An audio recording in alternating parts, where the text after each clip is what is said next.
দর্শক আসসালামু আলাইকুম। গত 5 আগস্টে আওয়ামী লীগ সরকার বাংলাদেশ থেকে পালিয়েছে। গত 15 বছরে তারা অসংখ্য লুটপাটের নজির রেখেছে। লুটপাট করেছে, দলীয়করণ করেছে, রাষ্ট্রীয় প্রতিষ্ঠানের সম্পদ দখল করেছে এবং দেশ বিদেশে বাড়িগাড়ি করেছে। সেগুলো করতে তারা বিরোধী দলকে খুন, গুম, হত্যা, এলাকা ছাড়া করেছে, ক্রসফায়ার করেছে, এনকাউন্টার করেছে।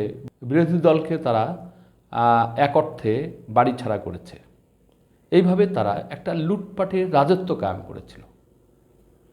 সেই রাজত্বের যারা মন্ত্রী এমপি ছিলেন আওয়ামী লীগের, তারাও ব্যাপক অর্থে তারা লুটপাট করেছে। তারা যেন দেশে রাজনীতি করতে আসেনি, জনগণের জন্য কিছু করতে হবে সেটা তাদের মন মগজে ছিল না।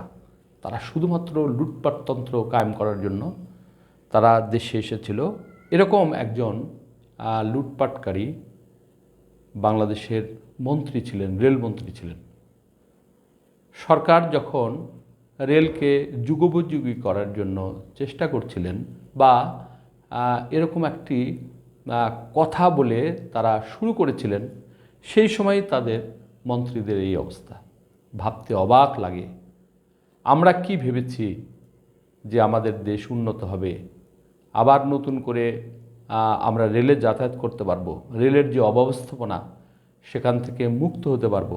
কোথায় কি বন্ধুরা, এগুলো শুনলে এখন আমাদের খুবই লজ্জা হয়। তো সেই রেলমন্ত্রীর যে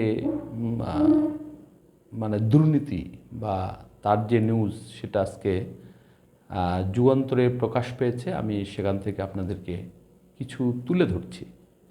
সাবেক রেলমন্ত্রী মুজিবুল হকের সম্পদের পাহাড়। রেলের খালাসি পদে 8 শতাধিক নিয়োগেই হাতিয়ে নিয়েছেন কোটি কোটি টাকা। সব উন্নয়নের কাছ থেকেই নিতেন 6 থেকে 10% কমিশন। শুধু বিরোধী দল নয়, হয়রানিতে এলাকা ছাড়া ছিল দলের নেতাকর্মীরাও। স্থানীয় জনতার কাছে ফেরাউন হিসেবে পরিচিত কুমিল্লার 14 গ্রামের সাবেক সংসদ সদস্য ও রেলপথ মন্ত্রী মুজিবুল হক অনিয়ম দুর্নীতির মাধ্যমে গড়েছেন সম্পদের পাহাড়। স্থানীয় আওয়ামী লীগ নেতাদের অভিযোগ, টানা 14 বছর দুর্দান্ত প্রভাব খাটিয়ে নামে বেনামে এবং স্বজনদের নামে তিনি হাজার হাজার কোটি টাকার সম্পদ গড়েছেন। গাড়ি, বাড়ি, প্লট, কৃষি, অকৃষি জমি, CNG filling station, hotel, insurance সহ বিশাল সম্পদের পাহাড়।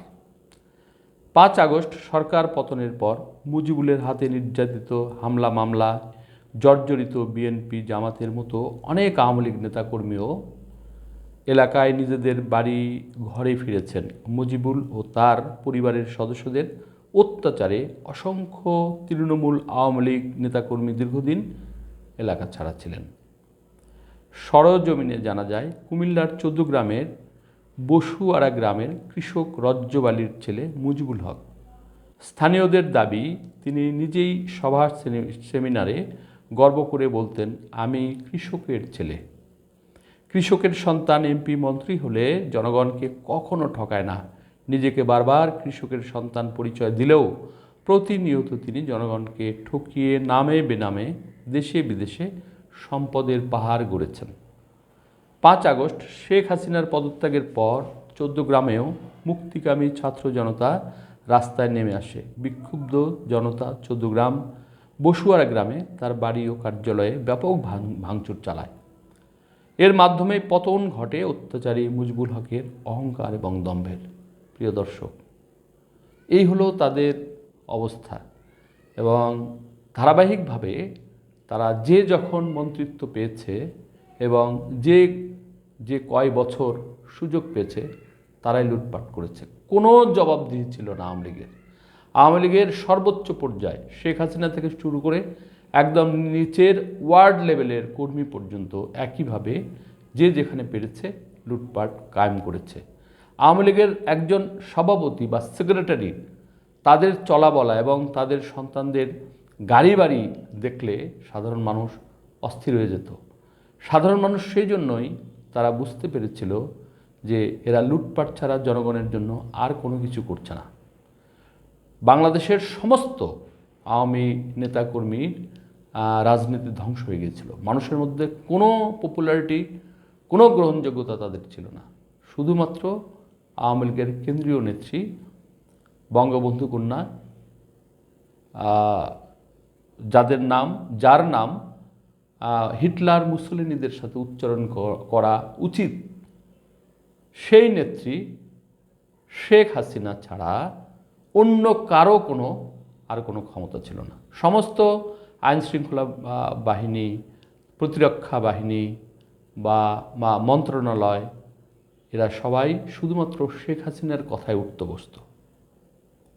শেখ হাসিনায় একক পাওয়ারে ছিল, যার কারণে লুটপাটের কারণে এদের আর কোনো গ্রহণযোগ্যতা ছিল না। দলীয় নেতাকর্মীরা জানান, এমপি এবং মন্ত্রী হওয়ার পর তিনি কুমিল্লা নগরীর কর ভবন এলাকায় নির্মাণ করেছেন আলিশান ডুপ্লেক্স বাড়ি।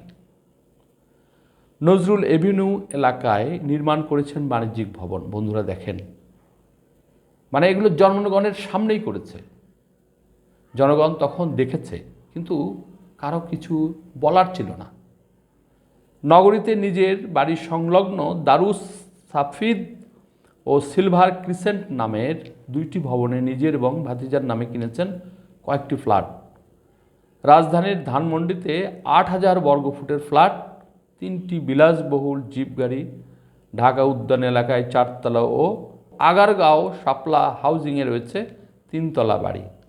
কুমিল্লার কোটাবাড়ির ঢাকা চট্টগ্রাম মহাসড়ক সংলগ্ন স্থানে হোটেল ও ফিলিং স্টেশন রয়েছে। 14 গ্রামের মিয়ার বাজারে নির্মাণ করেছেন কাকরি টাওয়ার নামে বাণিজ্যিক ভবন। প্রায় তিনি সিঙ্গাপুর ও দুবাই পরিবারসহ বেড়াতে যান। সেখানে তার নামে বেনামে বিভিন্ন ব্যবসা রয়েছে বলে সূত্রগুলো জানা গেছে। 14 গ্রামের সব ফ্যাক্টরি, ইটভাটা সহ বড় বড় ব্যবসা প্রতিষ্ঠান থেকে নিয়মিত চাঁদা তোলা হতো মুজিবুল হকের নামে। তার ভাতিজা তোফায়েল হোসেন চাঁদাবাজি নিয়ন্ত্রণ করতেন। মুজিবুলের নির্দেশে তার লোকেরা বিরোধী দলীয় নেতাকর্মীদের উপর হামলা, ভাঙচুর, অগ্নিসংযোগ, লুটপাট চালাতো। বন্ধুরা, এগুলো পড়ে শেষ করা যাবে না। ওখানে গত 15 বছরে তারা এই মুজিবুল হকের নেতৃত্বে ওখানে রাজত্ব কায়েম করেছে। এই মুজিবুল হকই ছিলেন অবিবাহিত। 67 বছর বয়সে একটি 18 বছরের এক মেয়েকে সে বিয়ে করেছে, 3টি বাচ্চাও হয়েছে এবং তার স্ত্রীর নামেও অনেক সম্পত্তি পরবর্তীতে সে করেছে।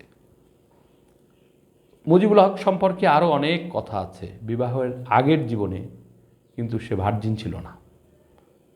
তো যাক, সেটা তাদের ব্যক্তিগত ব্যাপার, আমি এটা নিয়ে আর বলতে চাই না। শুধুমাত্র জনগণের যে সম্পত্তি লুটপাট করেছে শুধু মুজিবুল হক না, বাংলাদেশের সমস্ত মন্ত্রীরা তারা বিদেশে বাড়ি করেছে, বিদেশে পাড়ি জমিয়েছে। ভালো থাকবেন, আল্লাহ হাফেজ।